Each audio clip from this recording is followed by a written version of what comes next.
ตอนเมียไม่มีทำไมไม่เจอ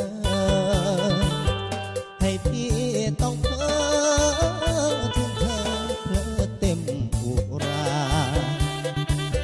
โอ้กรรมเทเสียบซ้อนเขาแล้วสินะน้องจ้าเริ่มมารักเจ้าหมดใจเป็นบุญหรือกรรมหนุนนำให้เจอ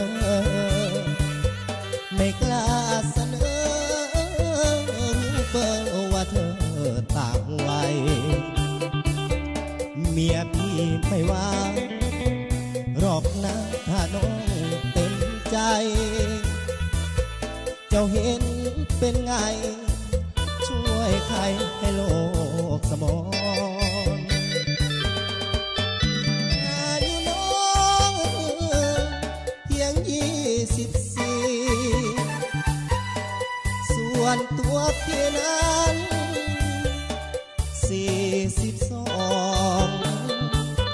42รักจริงหวังแต่ง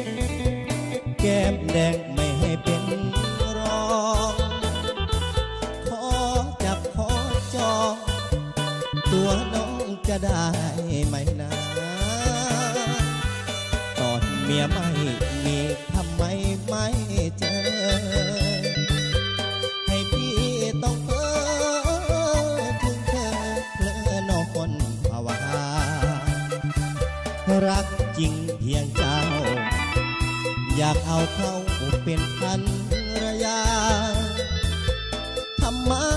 ไม่มาก่อนหน้าเมียพี่จะเจอ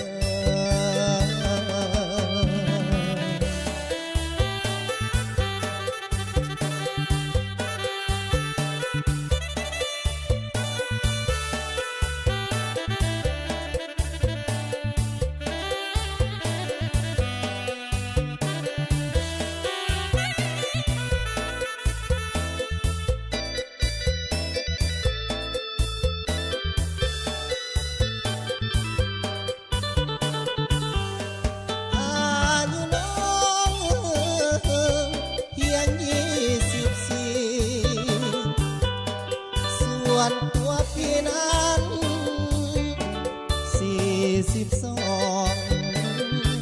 42รักจริงหวังแต่งแก้มแดงไม่ให้เป็นรองขอจับขอจองตัวน้องจะได้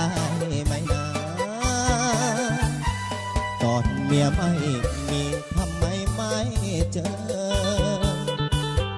ให้พี่ต้องเพ้อถึงเธอเพลอนอนภาวารักจริงเพียงเจ้าอยากเอาเขาเป็นภรรยาทำไมไม่มาก่อนหน้าเมียพี่จะเจอ